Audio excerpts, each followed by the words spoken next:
والمحصنات من النساء إلا ما ملكت أيمانكم كتاب الله عليكم، وأحل لكم ما وراء ذلكم أن تبتغوا بأموالكم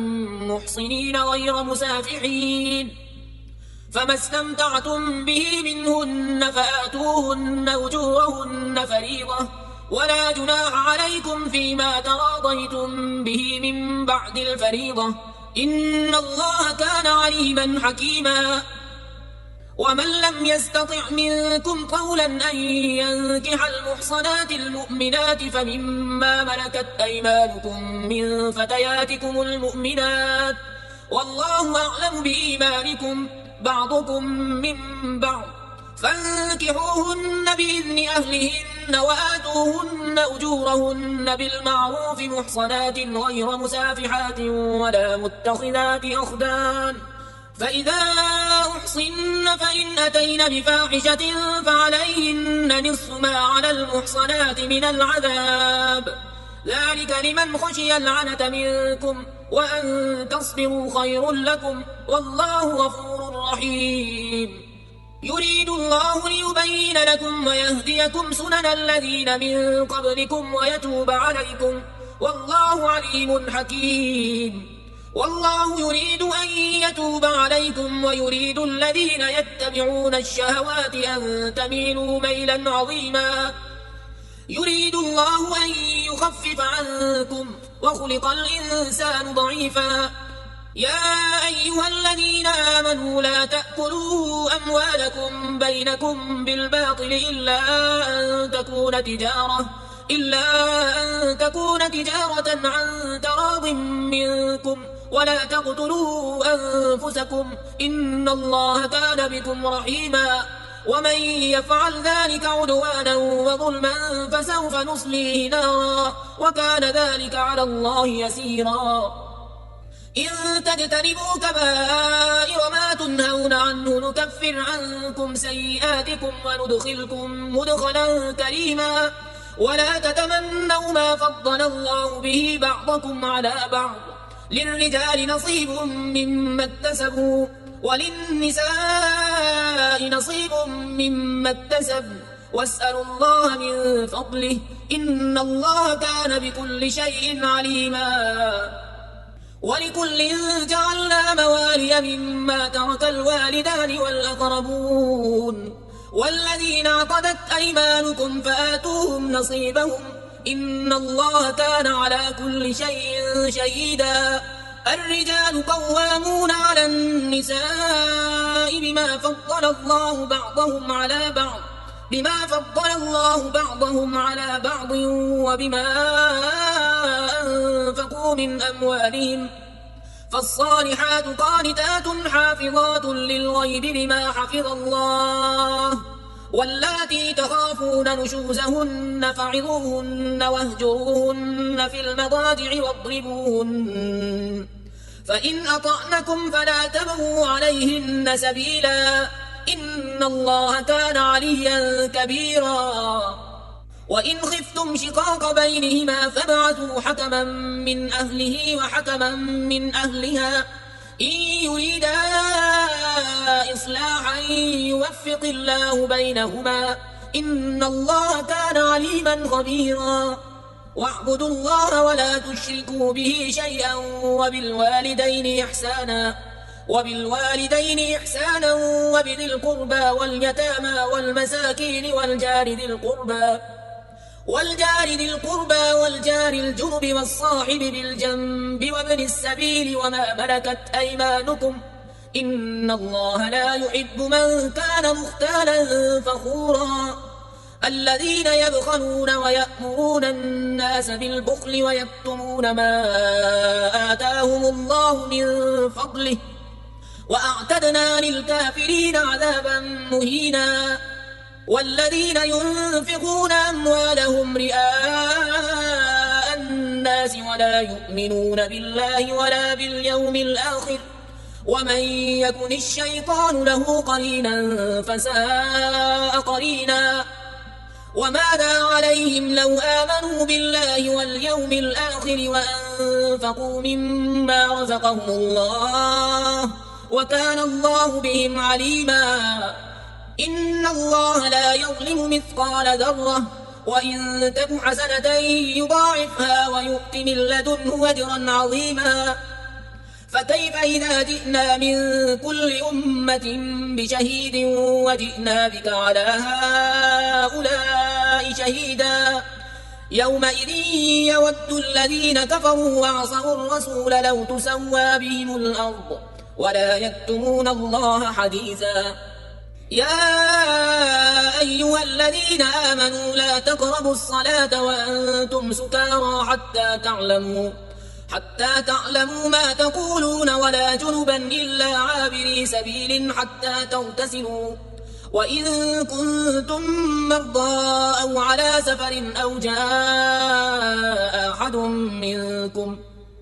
أو جاء أحد منكم من الغائط أو لامستم النساء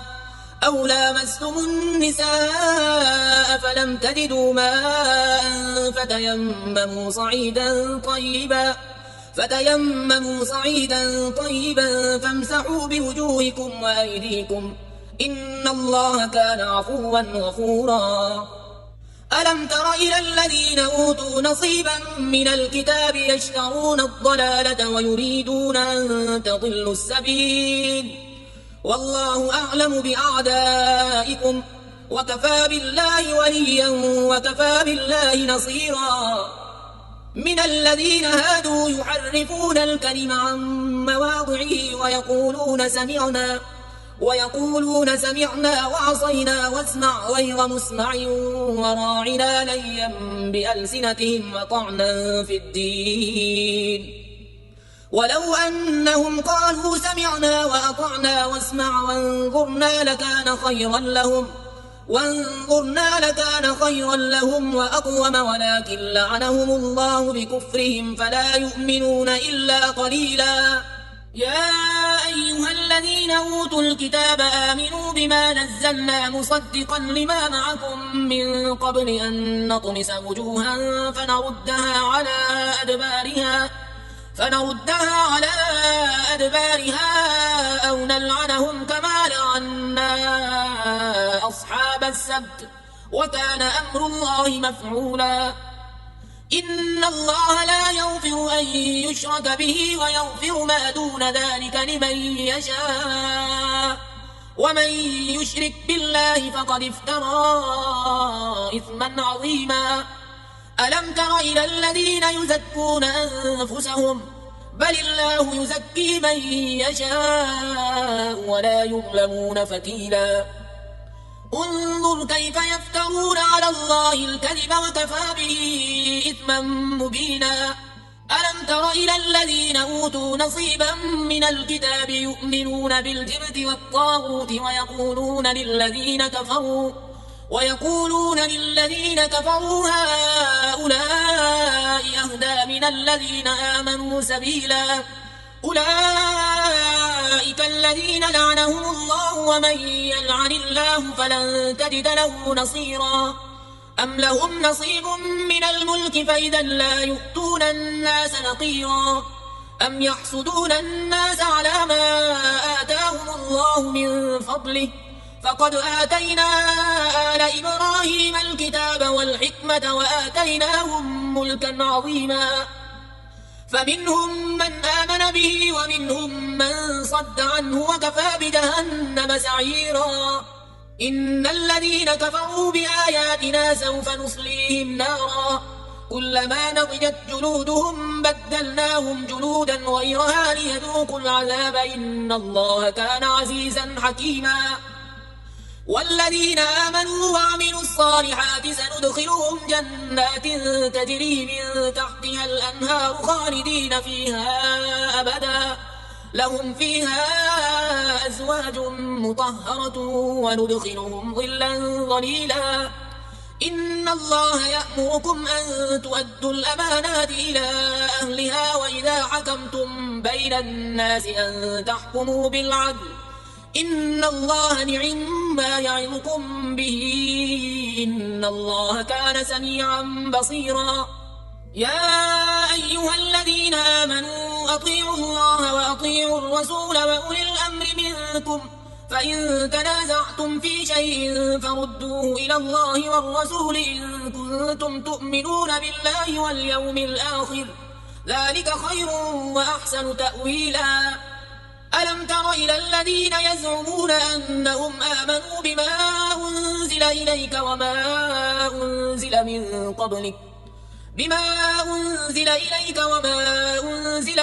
قبلك يريدون أن يتحاكموا إلى الطاغوت وقد أمروا أن يكفروا به ويريد الشيطان أن يضلهم ضلالا بعيدا وإذا قيل لهم تعالوا إلى ما أنزل الله وإلى الرسول رأيت المنافقين يصدون عنك صدودا فكيف إذا أصابتهم مصيبة بما قدمت أيديهم ثم جاءوك يحلفون بالله إن أردنا إلا إحسانا وتوفيقا أولئك الذين يعلم الله ما في قلوبهم فأعرض عنهم وعظهم وقل لهم في أنفسهم قولا بليغا وما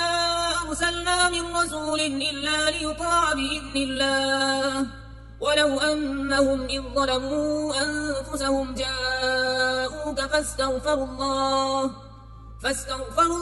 واستغفر لهم الرسول لوجدوا الله توابا رحيما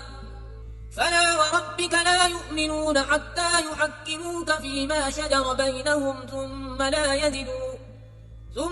لا يجدوا في أنفسهم حرجا مما قضيت ويسلموا تسليما ولو أنا كتبنا عليهم أن اقتلوا أنفسكم أو اخرجوا من دياركم ما فعلوه إلا قليل منهم ولو أنهم فعلوا ما يوعظون به لكان خيرا لهم وأشد تثبيتا وإذا لآتيناهم من لدنا أجرا عظيما ولهديناهم صراطا مستقيما ومن يطع الله والرسول فأولئك مع الذين أنعم الله عليهم من النبيين والصديقين والشهداء والصالحين وحسن أولئك رفيقا ذلك الفضل من الله وكفى بالله عليما يا أيها الذين آمنوا خذوا حذركم فانفروا ثبات أو ينفروا جميعا وإن منكم لمن ليبطئن فإن أصابتكم مصيبة قال قد أنعم الله علي إذ لم أكن معهم شهيدا ولئن أصابكم فضل من الله ليقولن كأن لم تكن بينكم وبينه مودة يا ليتني كنت معهم فأفوز فوزا عظيما فليقاتل في سبيل الله الذين يشرون الحياة الدنيا بالآخرة ومن يقاتل في سبيل الله فيقتل أو يغلب فسوف نؤتيه أجرا عظيما وما لكم لا تقاتلون في سبيل الله والمستضعفين من الرجال والنساء والولدان الذين يقولون ربنا أخرجنا من هذه القرية الظالم أهلها واجعل لنا من لدنك وليا واجعل لنا من لدنك نصيرا الذين آمنوا يقاتلون في سبيل الله والذين كفروا يقاتلون في سبيل الطاغوت فقاتلوا أولياء الشيطان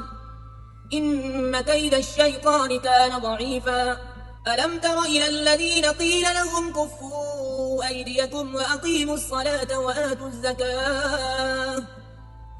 فلما كتب عليهم القتال إذا فريق منهم يخشون الناس كخشية الله أو أشد خشية وقالوا ربنا لم كتبت علينا القتال لولا أخرتنا إلى أجل قريب قل متاع الدنيا قليل والآخرة خير لمن اتقى ولا تظلمون فتيلا أينما تكونوا يدرككم الموت ولو كنتم في بروج مشيدة وإن تصبهم حسنة يقولوا هذه من عند الله وإن تصبهم سيئة يقولوا هذه من عندك قل كل من عند الله فما لهؤلاء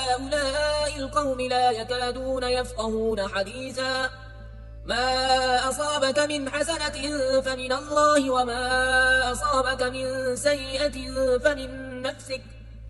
وأرسلناك للناس رسولا وكفى بالله شهيدا من يطع الرسول فقد أطاع الله ومن تولى فما أرسلناك عليهم حفيظا ويقولون طاعة فإذا برزوا من عندك بيت طائفة منهم غير الذي تقول والله يكتب ما يبيتون فأعرض عنهم وتوكل على الله وكفى بالله وكيلا أفلا يتدبرون القرآن ولو كان من عند غير الله لوجدوا فيه اختلافا كثيرا وإذا جاءهم أمر من الأمن أو الخوف أذاعوا به ولو ردوا إلى الرسول وإلى أولي الأمر منهم لعلمه الذين يستنبطونه منهم ولولا فضل الله عليكم ورحمته لاتبعتم الشيطان إلا قليلا فقاتل في سبيل الله لا تكلف إلا نفسك وحرض المؤمنين عسى الله أن يكف بأس الذين كفروا والله أشد بأسا وأشد تنكيلا من يشفع شفاعة حسنة يكن له نصيب منها ومن يشفع شفاعة سيئة يكن له كفل منها وكان الله على كل شيء مقيتا وإذا حييتم بتحية فحيوا بأحسن منها أو ردوها إن الله كان على كل شيء حسيبا الله لا إله إلا هو ليجمعنكم إلى يوم القيامة لا ريب فيه ومن أصدق من الله حديثا فما لكم في المنافقين فئتين والله أركسهم بما كسبوا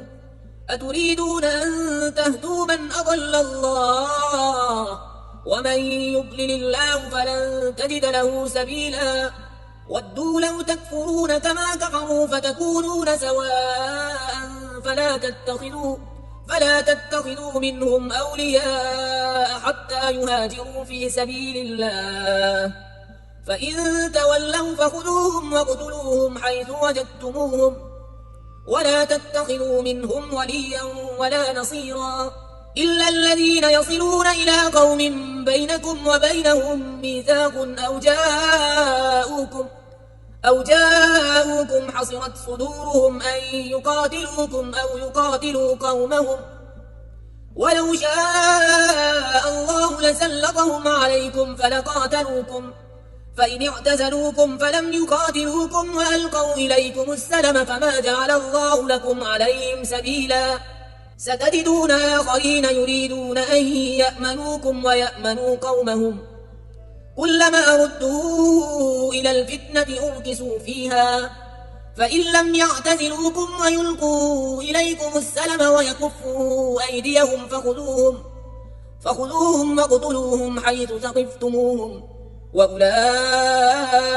جعلنا لكم عليهم سلطانا مبينا وما كان لمؤمن أن يقتل مؤمنا إلا خطأ ومن قتل مؤمنا خطأ فتحرير رقبة مؤمنة ودية مسلمة إلى أهله إلا أن يصدقوا فإن كان من قوم عدو لكم وهو مؤمن فتحرير رقبة مؤمنة وإن كان من قوم بينكم وبينهم ميثاق فدية مسلمة فدية مسلمة إلى أهله وتحرير رقبة مؤمنة، فمن لم يجد فصيام شهرين متتابعين توبة من الله وكان الله عليما حكيما. ومن يقتل مؤمنا متعمدا فجزاؤه جهنم خالدا فيها وغضب الله عليه ولعنه وأعد له عذابا عظيما. يا أيها الذين آمنوا إذا ضربتم في سبيل الله فتبينوا ولا تقولوا لمن ألقى إليكم السلام لست مؤمنا تبتغون عرض الحياة الدنيا فعند الله مغانم كثيرة كذلك كنتم من قبل فمن الله عليكم فتبينوا إن الله كان بما تعملون خبيرا. لا يستوي القاعدون من المؤمنين غير أولي الضرر والمجاهدون في سبيل الله بأموالهم وأنفسهم، فضل الله المجاهدين بأموالهم وأنفسهم على القاعدين درجة، وكلا وعد الله الحسنى، وفضل الله المجاهدين على القاعدين أجرا عظيما درجات منه ومغفرة ورحمة، وكان الله غفورا رحيما. إن الذين توفاهم الملائكة ظالمي أنفسهم قالوا فيم كنتم؟ قالوا كنا مستضعفين في الأرض، قالوا ألم تكن أرض الله واسعة فتهاجروا فيها، فأولئك مأواهم جهنم وساءت مصيرا. إلا المستضعفين من الرجال والنساء والولدان لا يستطيعون حيلة ولا يهتدون سبيلا، فأولئك عسى الله أن يعفو عنهم وكان الله عفوا غفورا. ومن يهاجر في سبيل الله يجد في الأرض مراغما كثيرا وسعة، ومن يخرج من بيته مهاجرا إلى الله ورسوله ثم يدركه الموت فقد وقع أجره على الله وكان الله غفورا رحيما. وإذا ضربتم في الأرض فليس عليكم جناح أن تقصروا من الصلاة إن خفتم أن يفتنكم الذين كفروا إن الكافرين كانوا لكم عدوا مبينا. وإذا كنت فيهم فأقمت لهم الصلاة فلتقم طائفة منهم معك وليأخذوا أسلحتهم، فإذا سجدوا فليكونوا من ورائكم ولتأت طائفة أخرى لم يصلوا فليصلوا معك وليأخذوا حذرهم وأسلحتهم. ود الذين كفروا لو تغفلون عن أسلحتكم وأمتعتكم فيميلون عليكم ميلة واحدة، ولا جناح عليكم إن كان بكم أذى من مطر أو كنتم مرضى أن تضعوا أسلحتكم وخذوا حذركم إن الله أعد للكافرين عذابا مهينا. فإذا قضيتم الصلاة فاذكروا الله قياما وقعودا وعلى جنوبكم، فإذا اطمأننتم فأقيموا الصلاة إن الصلاة كانت على المؤمنين كتابا موقوتا. ولا تهنوا في ابتغاء القوم إن تكونوا تألمون فإنهم يألمون كما تألمون وترجون من الله ما لا يرجون وكان الله عليما حكيما. إنا أنزلنا إليك الكتاب بالحق لتحكم بين الناس بما أراك الله ولا تكن للخائنين خصيما واستغفر الله إن الله كان غفورا رحيما. ولا تجادل عن الذين يختانون أنفسهم إن الله لا يحب من كان خوانا أثيما. يستخفون من الناس ولا يستخفون من الله وهو معهم إذ يبيتون ما لا يرضى من القول وكان الله بما يعملون محيطا. ها أنتم هؤلاء جادلتم عنهم في الحياة الدنيا فمن يجادل الله عنهم يوم القيامة أم من يكون عليهم وكيلا. ومن يعمل سوءا أو يظلم نفسه ثم يستغفر الله يجد الله غفورا رحيما. ومن يكسب إثما فإنما يكسبه على نفسه وكان الله عليما حكيما. ومن يكسب خطيئة أو إثما ثم يرم به بريئا فقد احتمل بهتانا وإثما مبينا. ولولا فضل الله عليك ورحمته لهمت طائفة منهم أن يضلوك وما يضلون إلا أنفسهم وما يضرونك من شيء وأنزل الله عليك الكتاب والحكمة وعلمك ما لم تكن تعلم وكان فضل الله عليك عظيما. لا خير في كثير من نجواهم إلا من أمر بصدقة أو معروف أو إصلاح بين الناس ومن يفعل ذلك ابتغاء مرضات الله فسوف نؤتيه أجرا عظيما. ومن يشاقق الرسول من بعد ما تبين له الهدى ويتبع غير سبيل المؤمنين نوله ما تولى ونصله جهنم وساءت مصيرا.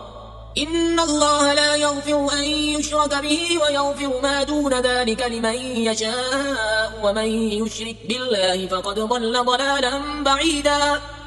إن يدعون من دونه إلا إناثا وإن يدعون إلا شيطانا مريدا لعنه الله وقال لأتخذن من عبادك نصيبا مفروضا.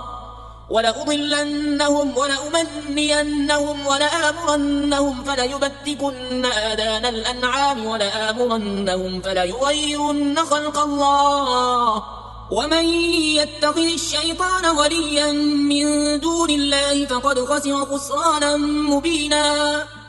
يعدهم ويمنيهم وما يعدهم الشيطان إلا غرورا. أولئك مأواهم جهنم ولا يجدون عنها محيصا. والذين آمنوا وعملوا الصالحات سندخلهم جنات تجري من تحتها الأنهار خالدين فيها أبدا وعد الله حقا ومن أصدق من الله قيلا. ليس بأمانيكم ولا أماني أهل الكتاب من يعمل سوءا يجز به ولا يجد له من دون الله وليا ولا نصيرا. ومن يعمل من الصالحات من ذكر أو أنثى وهو مؤمن فأولئك يدخلون الجنة ولا يظلمون نقيرا. ومن أحسن دينا ممن أسلم وجهه لله وهو محسن واتبع ملة إبراهيم حنيفا واتخذ الله إبراهيم خليلا. ولله ما في السماوات وما في الأرض وكان الله بكل شيء محيطا. ويستفتونك في النساء قل الله يفتيكم فيهن وما يتلى عليكم في الكتاب في يتامى النساء اللاتي لا تؤتونهن ما كتب لهن وترغبون أن تنكحوهن والمستضعفين من الولدان وأن تقوموا لليتامى بالقسط وما تفعلوا من خير فإن الله كان به عليما. وإن امرأة خافت من بعلها نشوزا أو إعراضا فلا جناح عليهما أن يصلحا بينهما صلحا والصلح خير وأحضرت الأنفس الشح وإن تحسنوا وتتقوا فإن الله كان بما تعملون خبيرا. ولن تستطيعوا أن تعدلوا بين النساء ولو حرصتم فلا تميلوا كل الميل فتذروها كالمعلقة وإن تصلحوا وتتقوا فإن الله كان غفورا رحيما. وإن يتفرقا يغن الله كلا من سعته وكان الله واسعا حكيما. ولله ما في السماوات وما في الأرض ولقد وصينا الذين أوتوا الكتاب من قبلكم وإياكم أن اتقوا الله وإن تكفروا فإن لله ما في السماوات وما في الأرض وكان الله غنيا حميدا. ولله ما في السماوات وما في الأرض وكفى بالله وكيلا. إن يشأ يذهبكم أيها الناس ويأت بآخرين وكان الله على ذلك قديرا. من كان يريد ثواب الدنيا فعند الله ثواب الدنيا والآخرة وكان الله سميعا بصيرا. يا أيها الذين آمنوا كونوا قوامين بالقسط شهداء لله ولو على أنفسكم أو الوالدين والأقربين إن يكن غنيا أو فقيرا فالله أولى بهما فلا تتبعوا الهوى أن تعدلوا وإن تلووا أو تعرضوا فإن الله كان بما تعملون خبيرا. يا أيها الذين آمنوا بالله ورسوله والكتاب الذي نزل على رسوله والكتاب الذي أنزل من قبل ومن يكفر بالله وملائكته وكتبه ورسله واليوم الآخر فقد ضل ضلالا بعيدا. إن الذين آمنوا ثم كفروا ثم آمنوا ثم كفروا ثم ازدادوا كفرا لم يكن الله ليغفر لهم ولا ليهديهم سبيلا. بشر المنافقين بأن لهم عذابا أليما. الذين يتخذون الكافرين أولياء من دون المؤمنين أيبتغون عندهم العزة فإن العزة لله جميعا. وقد نزل عليكم في الكتاب أن إذا سمعتم آيات الله يكفر بها ويستهزأ بها فلا تقعدوا معهم حتى يخوضوا في حديث غيره إنكم إذا مثلهم إن الله جامع المنافقين والكافرين في جهنم جميعا. الذين يتربصون بكم فإن كان لكم فتح من الله قالوا ألم نكن معكم وإن كان للكافرين نصيب قالوا ألم نستحوذ عليكم ونمنعكم من المؤمنين فالله يحكم بينكم يوم القيامة ولن يجعل الله للكافرين على المؤمنين سبيلا. إن المنافقين يخادعون الله وهو خادعهم وإذا قاموا إلى الصلاة قاموا كسالى يراءون الناس ولا يذكرون الله إلا قليلا مذبذبين بين ذلك لا إله هؤلاء ولا إله هؤلاء ومن يضلل الله فلن تجد له سبيلا. يا أيها الذين آمنوا لا تتخذوا الكافرين أولياء من دون المؤمنين أتريدون أن تجعلوا لله عليكم سلطانا مبينا.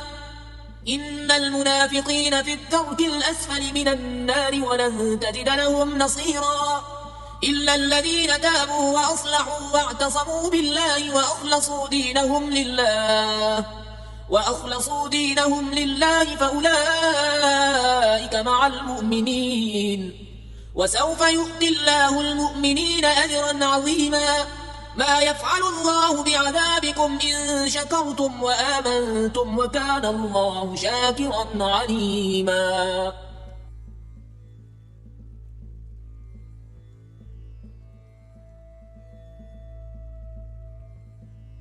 لا إله